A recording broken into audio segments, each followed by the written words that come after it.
My name is Amit Morey. I'm a faculty in the Department of Poultry Science at Auburn University, and I work in further processing area, more looking at technology aspects. In 2015, when I joined the faculty at Auburn University, we had the woody breast outbreak, woody breast going on in the poultry industry. And it is still going on. We are trying to figure it out. But one of the things that we are focusing on was how to separate the breast meat, the normal breast meat, the good meat from the bad meat, or basically the woody breast meat. And what the industry was doing contemporarily was, as the fillets were going down the line, there was somebody standing there and pressing that fillet by hand, every fillet by hand, and it was driving me nuts. It was like, we're in 2015 and we're standing on the line just pressing every fillet. That just doesn't sound right. I mean, it just ticks me off, and you're seeing it really on me. It's that much painful for me to watch, and I was like, there's got to be a better way of doing it. So started investigating on different techniques. The existing techniques that we had, the texture analyzer was not working well. We were not having proper techniques to really incorporate texture analysis, which was an offline system to really assess woody breast values, or how severe the woody breasts were. And we had to take the fillets to the lab and do analysis, and it just a long, cumbersome process. Coming from the industry, I know that we need a quick, fast, online, inline solution. Our quality assurance people need that strength as well. So started looking at bioelectrical impedance.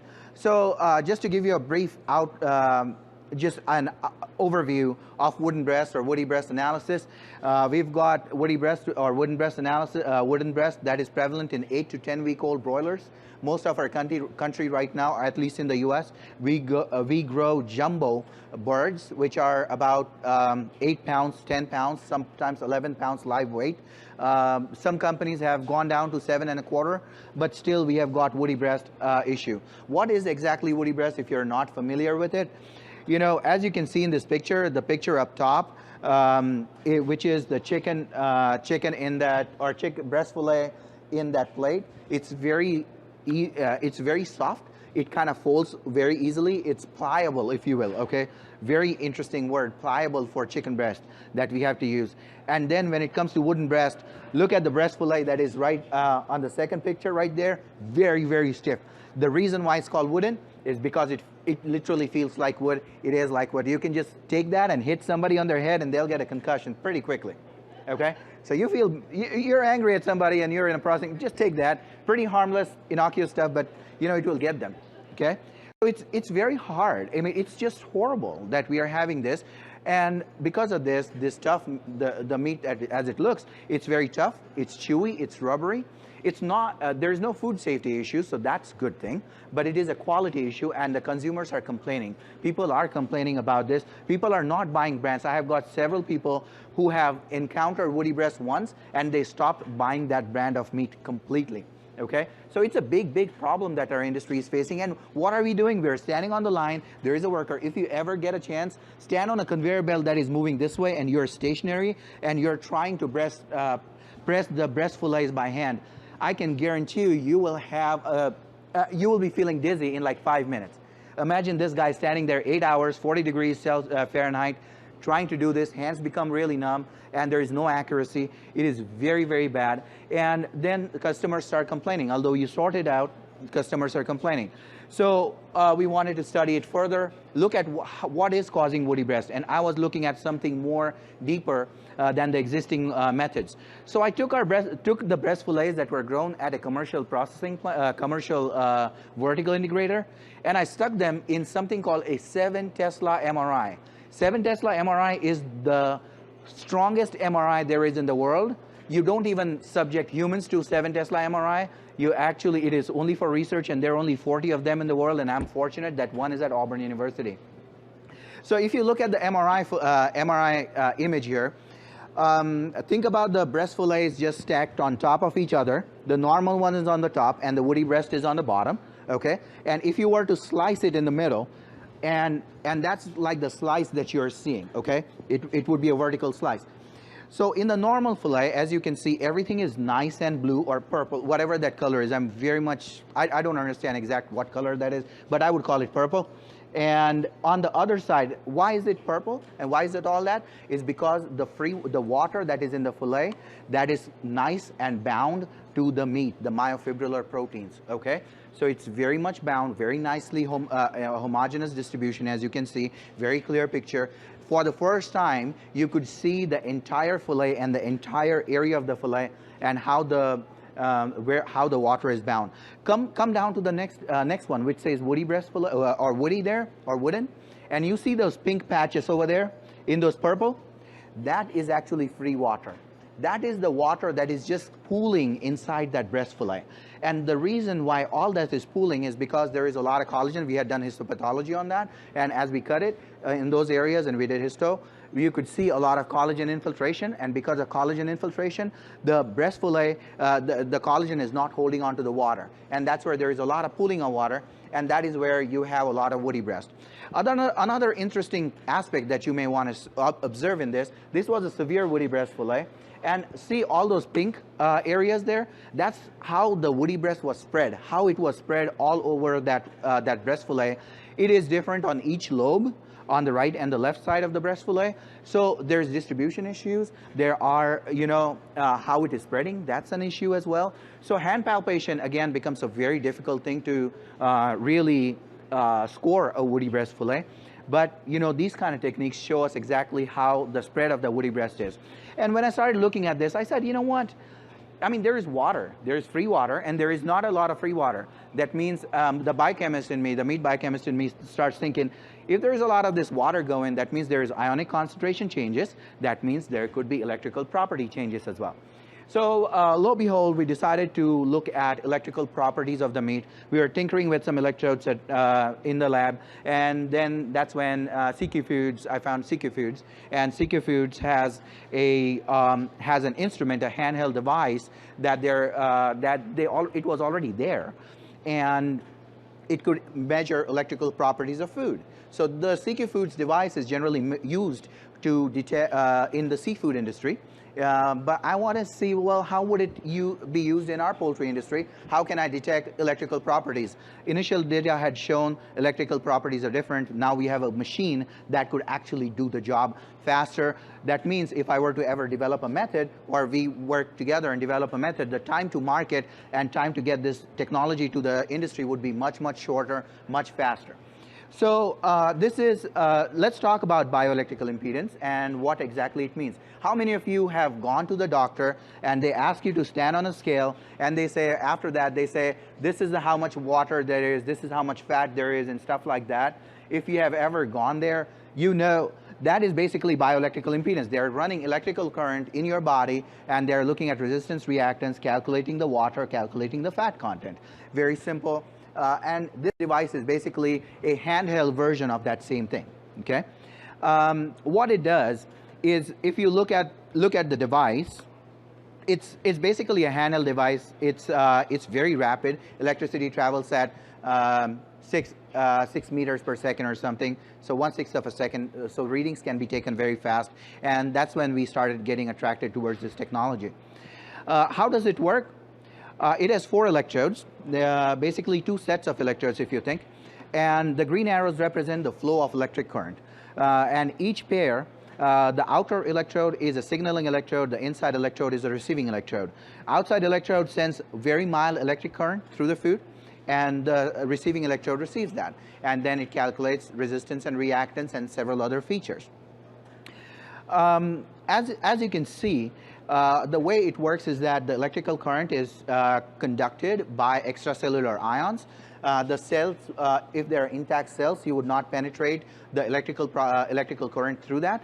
And the electrical current is too weak, like it's about 3.75 to 10.66 volts that is going to penetrate the cell wall. So you're really trying to get a picture of how much water really is in there, and how much fat is in there, how much intact cells or not intact cells are in there as well. So when we did a pilot study, this is what we found. We found that and we had calculated a quick bioelectrical impedance analysis index. One of the really nice scientists at CQ Foods It's Dr. Keith Cox. He and I work very closely together on this project all the time. And we figured out that when you look at the normal breast fillet compared to the wooden breast fillet, normal being in the green, wooden breast fillet being in the red, that was a severe wooden breast fillet. And you can see that there were electrical differences, and you can create some indexes that could differentiate between normal and wooden breast fillet. Of course, you can see a lot of overlap. The bars that you're seeing are more of the spread of the data rather than the error bars, okay? So you can see there is a little bit of overlap, but that red box over there encompasses about 50% of I think 75% of the breast fillets in there, and the black line in the center is the average. So proof of concept research, we were like, yes, it works. We want to take it one notch further. So we approached US Poultry and Egg Association. They were gracious enough to provide some funding for this work. We are very, very thankful. We really trained a lot of students, like our earlier speaker said. A lot of students got trained, a lot of industry got to see this product as well, and the technology and the project as well. So the objectives of this research were to determine if the bioelectrical impedance analysis can differentiate between various wooden breast or woody breast severities. We were so far talking about just normal breast fillets, very simple, and very severe breast fillets, which were very hard as rock. Or wood, really. But there are severity differences between those, like there is a normal, mild, medium, severe, and all that is very subjective. So if you were to look at me for a second, like if you have a normal breast fillet and they're palpating by hand at the processing plant, the entire fillet is nice and soft and pliable. But when you are looking at a mild fillet, there is some sort of like wooden breast hard tissue structure on that fillet. That's about 25% or less. Then if half of the fillet or 50% of that area of the fillet is tough, then that is medium. And then if the entire fillet is tough, then that is a severe fillet. Okay? Very simple concept, but this is how industry is sorting out. Some use different scales, but this is a general scale that's being used, and we use that in this study. We also then develop mathematical models to figure out and validate, differentiate between woody breast severities in processing plant as well. So we are really taking these models and trying to see if we can sort those fillets according to the models we have developed. And I'm going to show a snippet of all the research. We have a tremendous amount of data, but want to talk about some of the major highlights of this, okay? So we had about 200 breast fillets, butterfly breast fillets that we had collected from a commercial processor. The fillets came with their left and right side, so they're butterfly breast fillets. On one of the sides, we took readings on the surface and 3 different areas on the surface and then one at the bottom. The reason to do that was maybe in the future, if we want to incorporate electrodes into a conveyor belt and then we can take the readings at the bottom, maybe we want to hang electrical wires from the top of the conveyor and then they just touch the breast fillet and take electrical impedance. So there were several different thought processes, and then we wanted to correlate that with other things like we wanted to look at the resistance, reactance at those different spots. But at the same time, the other part of the fillet, we had taken it for moisture analysis. We had calculated total body water. We had calculated the textures and so on and so forth. So there were a lot of data. For simplicity's sake, I'm just going to look at the base parameters, which are resistance and reactance. In fact, we had calculated resistance in series, resistance in parallel, reactance in series, reactance in parallel. We had looked at phase angle and wooden breast index and so on. But we are trying to keep it simple here and get to the point. We had done those analysis. We did linear discriminant analysis to see how the fillets will be sorted. And I can talk about linear discriminant all day if you want me to talk about later. So let's really dive into the graph.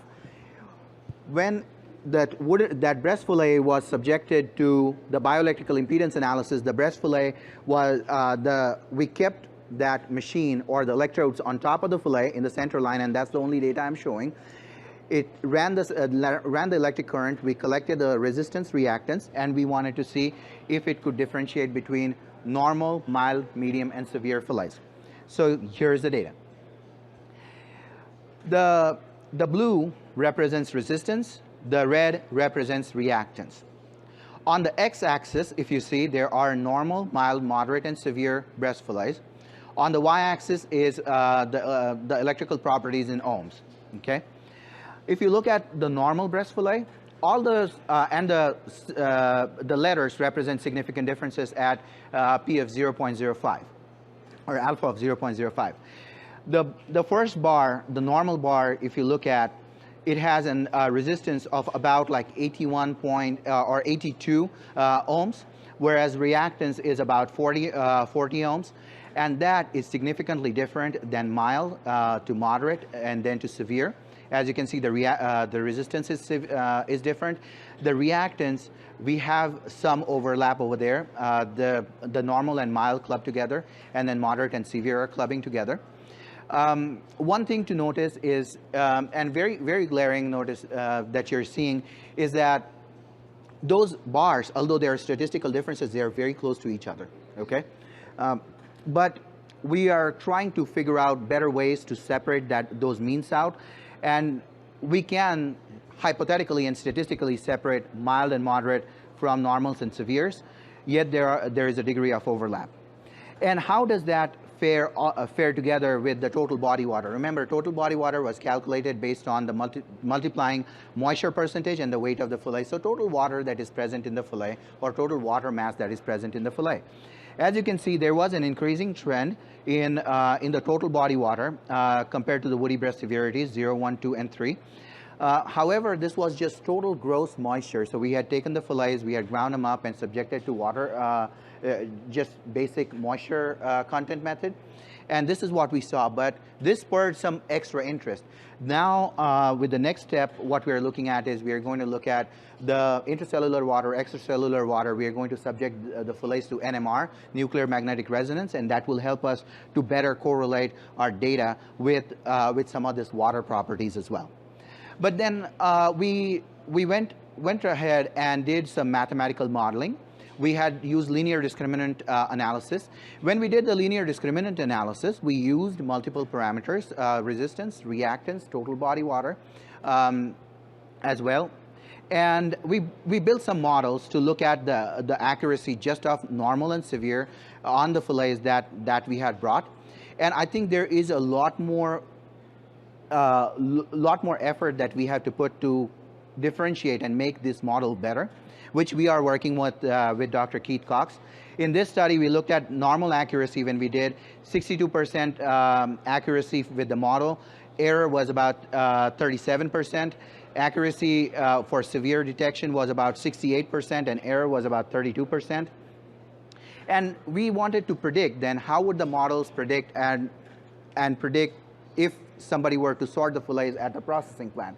So we basically asked the plant personnel to sort the fillets out and send them to us. We again resorted, we just felt them just to see how well they're doing. And then we subjected it to our we did resistance, reactance, and the same kind of parameters. We subjected it to our model. We look at the prediction accuracy for normal. It dropped really to 44%, and the error rate increased to 56%. For the severe woody breast fillets, the accuracy was about 89 to 90%, and the model, there was about 10% of error. What does that tell us? Okay, that's where I want to really focus on. When we get those fillets from the plant, there are people who are standing there and pressing those fillets by hand, and when we get it, even like last week, we got a bunch of fillets to work on, and there is so much of error that they incorporate that the mathematical models really have a hard time to predict the how accurate these normals get sorted. So when you look at these prediction, there is a lot of error, and even the model accuracy was lower, but at the same time the prediction accuracy even became lower because those fillets had in fact a lot of severe fillets that were incorporated in it. What does that tell me is that if I were to have these workers on the line physically separating normal fillets, because normal fillets are sold at about $1.25 a pound, severe woody breast fillets go about 95 cents a pound, 90 cents a pound. Those people are taking some of this woody breast fillets because they are tired, there is human error, and they are moving that into the normal breast fillets, and that is a big problem, okay? For the severe breast fillets, the mathematical model really worked well, and 90% of the times we were accurately able to detect severe breast fillet, which is a great success, because now this becomes a great tool for our industry to separate those severe fillets which are giving us complaints. And so we can just kick them out much more accurately. However, in the lot that we had gotten, still, there was an error of about 10%. So 10% of the fillets were actually not severe. They actually went into the normal side. But then you would ask, hey, you know, you're talking about these different mild, moderate, severe, severe differences in electrical properties. When we did the linear discriminant analysis, we were really not able to differentiate a whole lot between those, and so we had to narrow down to normal and severe and build the model further so that we can at least take that to the industry. But we didn't stop here. We definitely wanted to detect if they're mild, moderate, severe, and how we can do it. The biggest reason that the way the industry is doing is they're touching the top and saying, is it hard or not? Is it the middle is hard or not? And they're making those decisions. So we were like, why don't we take it to one more level? And now we started looking at something called segmental bioelectrical impedance analysis. So we have been doing that for over last 1 year. And what we did was we took the same set of electrodes, but now they're miniaturized. We got them from CQ Foods. And then we only started to look at the electrical properties of the cranial, the medial, and the caudal region of that breast fillet. Of course, when we tested those, the fillets were whole, they were not cut. The cut diagram is more for your understanding. And as you can see, the student and I have no idea why this fillet looks yellow or this deep orange. It is not like that. It looks very, very normal. And you can see we are taking electrical properties at the top and the middle, and the third portion was in the third diagram showing the electrical properties of the caudal region. So again, keeping everything simple, we want to go back and look at the resistance and reactance. What we did was when we got the fillets, and we had done this multiple times, this is the data that it was done over like 300 or 400 fillets. What we did was we took the fillets, there was somebody who was hand palpating, which basically was me, and we were looking at, is the top tough? Is the top having, or the cranial region, is it woody? Is the middle region woody? Is the bottom region woody? And then we were just kind of marking that on the sheet, okay? So as you can see in this table, the first column is breast fillet segment, cranial, median, caudal. The woody breast presence, was the cranial region normal or woody, okay? And the same thing for median and medial and caudal region. And we looked at resistance and reactance, okay? And this dives into another set of research, and that's why I wanted to touch the main points.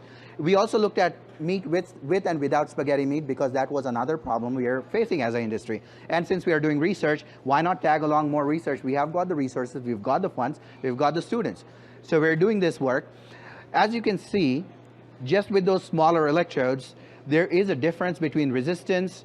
If you look at the top numbers in the cranial region, okay, in the woody breast presence, normal or woody, you can see there is a tremendous difference, or a significant difference rather, between the normal and the woody breast in terms of resistance, and the same thing in terms of reactance. When we look at the same thing with resistance and reactance in spaghetti or without spaghetti meat, you still see a slight increase in the resistance, but it's still not that significantly higher. The same follows for medial and in the caudal region. We did not find significant differences. Reason being that it's a tapering region, it's a tail region of that fillet. We are not able to place the electrodes the way we wanted to, and so thus we were really not able to get great data in that. But then we were like, okay, you know what? We are going to run the data through linear discriminant analysis. And this time we looked at resistance, reactance, and the weight, resistance and reactance only of those segments and its ability to separate the data. So we went to the cranial region, and this chart shows the discriminant analysis of woody and normal classification in fillet segments, and to determine the accuracy and error. So in the cranial region, if you take all the fillets where it had the spaghetti and the non-spaghetti meat, all that together, the accuracy of the model was about 69%, and error was 31% in the cranial region. So meaning 69% of the time you can say, using bioelectrical impedance, that surface area was woody indeed, okay? But then as you go down, you know, or on the other side, if you look at woody breast, we had some of the accuracy issues there, but we could at least detect some normals. When we removed, and this was very interesting because in the previous research we are seeing significant differences, we are getting better accuracies and so on. So then we decided to remove the spaghetti breast meat. And here is where a real kicker came in. The moment we removed the spaghetti breast meat from there, you could actually see that the person accuracy to detect normal meat increases by about 4% or about 5% here. And what does that tell us? That tells us that spaghetti breast meat, which is in the normal meat, is actually impacting woody breast. Or in the other terms, if you look at that, we can potentially detect spaghetti breast meat using bioelectrical impedance as well, okay? As you go down, you have the cranial region where we just looked at only spaghetti breast meat. We still got only about 50% accuracy. This is the first time that somebody has looked at bioelectrical impedance and separating spaghetti breast meat Right now, there are no real techniques that I have seen still on the floor that could separate spaghetti breast. And at least 50% of the accuracy, 50% of the time we can separate spaghetti breast meat. That could actually help all our industry really, really well. Then you won't have problems with the slicing, dicing, further processing industry as well. The medial region, we were able to, just combining all the data, we don't have spaghetti breast meat, or we have not observed spaghetti breast meat in the medial region of the fillet. That's why we put all that data together. And you can see that our accuracy was about 70% to detect normal with the segmental bioelectrical impedance. What does this tell? Is that if you reduce the size of the electrodes, you may have a potential to actually use those electrodes on different segments, try to figure out if the segment is normal or woody. If you think that it is normal, you can keep it. If it's woody, then you can just cut it off and use the rest of the fillet. This may be another way to salvage the breast meat. Could help our industry tremendously. Right now, there is somebody who's standing there and doing this. Absolutely hokum. I'm sorry to say that if you're in the processing side, but it is what it is. So we need some of these techniques. We are further refining this. This is not end all be all. We are very fortunate to have collaborators and people from the industry even interested in this work. So to conclude this work, BIA can be used to detect severe woody breast for sure in the industry. You can detect, depending on the process, depending on the pattern, you may have to determine what is the resistance, reactance of the breast fillets that you guys actually have in your processing plant. We, with Dr. Keith Cox at CQ Foods, we can design mathematical models for your specific needs or that particular breed's need or the way your process is. We can detect easily just using reactance and resistance as two parameters how the woody breast gets separated. And we may have some total body water that can influence the changes in bioelectrical patterns. And then ultimately the handheld CQR reader is an easier handheld device for quality assurance personnel to separate woody breast or even understand the pattern of woody breast or wooden breast in different flocks over week, different commercial operations. And lo and behold, we have been very successful after all the funding effort. Thankful to the funding effort, thanks to CQ Foods, that now this machine is available in the market. People are using that actively as well to detect it, and we're trying to make refinements to it. With that being said, I want to thank U.S. Poultry and Egg Association for the funding, CQ Foods for funding and support over the period of last 4 or 5 years that we have been working. And with that being said, I'd be happy to take any questions. Thank you.